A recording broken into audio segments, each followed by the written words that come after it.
Қайырлы күн, құрметті білім алушылар, оқушылар. Сіздермен 4-ші сынып математика 13-ші сабақ уақыт өлшем бірлігінің үлесі деген тақырыпты қарастырамыз. Уақыт өлшем бірліктерінің үлесін табамыз бұл тақырыпта. Бірінші бізде 1 сағат бізде 60 минутқа тең болады екен. 60 минут 1 сағатымыз. Ал 1 ғасырда бізде 100 жыл бар. 1 ғасыр 100 жылға тең екен. Ал 1 жылда 12 ай бар. 1 минутта 60 секунд бар. Бұл өлшемдерді қазір біз есеп шығару барысында қолданамыз. 1 тәулікте 24 сағат бар. Ал 1 жылда 360 тәулікке. Ал 4 жылда бір келетін ақпан айының 29-ы сәйкес келгенде, онда бізде 366 күн болады екен. Бұл бізде бірінші есептің асы еді. Енді біз ары қарай бірінші есептің әсіне көшеміз. Бізде 1 жыл, 1 тәулік, 1 сағат, 1 минуттың жартысы, 3-тен 1 бөлігі, 4-тен 1 бөлігі қаншаға тең екенін жаз деп сұрап жатыр. Яғни мұнда 1 сағат қанша минут, мен мұнда 1 жылды табам. 1 жылдың жартысы 6 ай. Ал 1 жылда бізде 12 ай бар. 12 айдың дәл жартысы 6 ай болады. Әр қарай 12 айдың 3-тен 1 4 ай болады. 4 ай. Ал 12 айдың 4-тен 1 3 ай. Яғни мен 3-тен 1 бөлігін, 4-тен 1 бөлігін тауып жатырмыз. Ал 1 тәулікте бізде 24 сағат бар. 24 сағаттың дәл жартысы ол 12 сағат. Ал 24 сағаттың 3-тен 1 бөлігі 8 сағат. 24-ті 3-ке бөлдім яғни. Ал 24-тің 4-тен 1 бөлігі, яғни 24-ті 6-ға бөлем, 4-ке бөлем 6 сағат. Әрі қарай бізде 1 сағат бізде 60 минут. 60 мен деп қоям мұнда. Ол бізде 60 минуттың дәл жартысы бізде 30 минут. Ал 1 сағатта 60 минут, 60 минуттың 3-тен 1 бөлігі бізде 30 минут. 30 минут бұл жарты сағат, ал 3-тен 1 бөлігі 20 минут. Ал 1 сағаттың 4-тен 1 бөлігі 15 минут. Содан соң бізде 1 минут. 1 минутта бізде 60 секунд бар. 60 секунд бар. 60 секундтың дәл жартысы 30 секунд. Ал 60, яғни 1 минуттың 3-тен 1 бөлігі 20 секунд болады, 3-ке бөлсем. Ал 60 секундтың 4-тен 1 бөлігі 15 секунд болады екен. Әрі қарай біз екінші есепті қарастырамыз. Екінші есепте бізде бос орындарды толтыр дейді. Яғни мен 1 тәулікте 24 сағат бар ғой. 24 сағатты 2-ге бөлем, сонда бізде 12 сағат шығады екен. Әрі қарай жарты ғасыр дейді. Бізде 1 ғасырда 100 жыл бар. 100 жылды 2-ге бөлсем 50 жыл екен. Сосын 3 тәулік 6 сағат дейді. 1 тәулікте 24 сағат бар. Бізде 3-еу ғой, сондықтан 3-ке көйтіп 6-ны қосамын. Сонда 78 сағат шығады екен. 24 3-ке көйтсем мұнда 72 шығады да, бізде оған 6-ны қоссам 78 сағат шығады. Бізде 1 минутта 60 секунд болса, 60-ты 4-ке бөлем 15 секунд шығады. Әрі қарай жыл дейді. 1 жылда 12 ай бар. 12-ні 6-ға бөлсем 2 ай екен. Мұнда 12 минут 25 секунд дейді.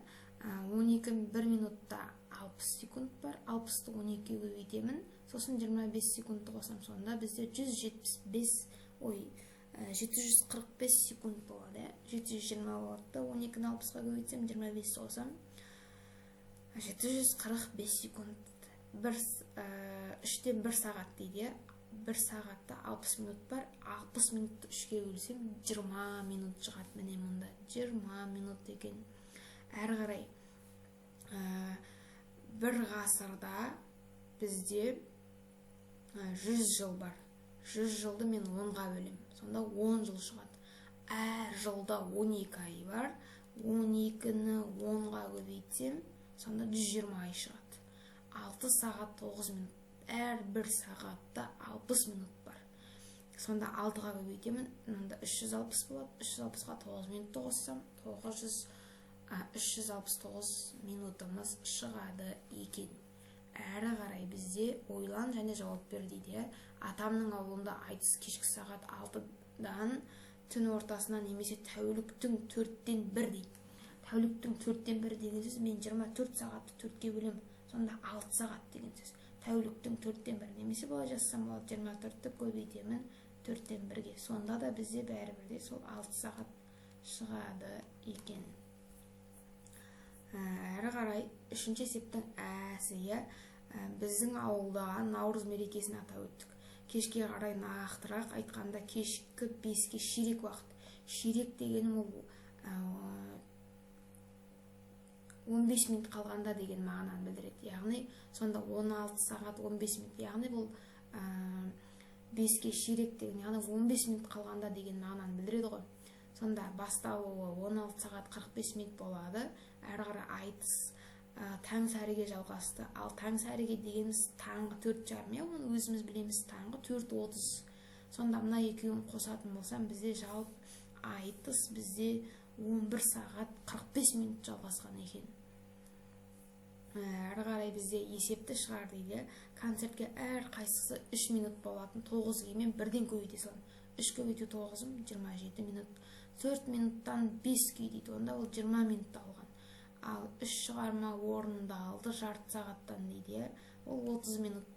Онан соң енді барлығын қосам, сонда бізде 16 үзіліс бар деген сөз. Сонан соң концерттің қанша уақытқа созылғанын анықта дейді. Бізде концерт сонда 1 сағат 49 минут болды дегенді білдіреді. Біз уақыттарды, минуттарды көбейтіп қосамыз. Әрі қарай 5-ші есеп.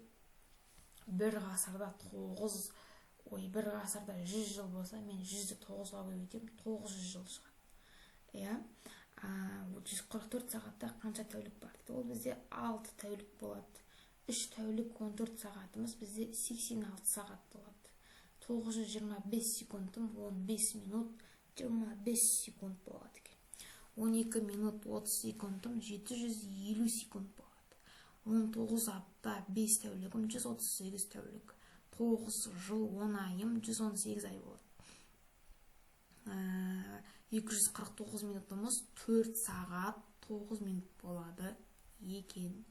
Әрі қарай 6-шы есеп.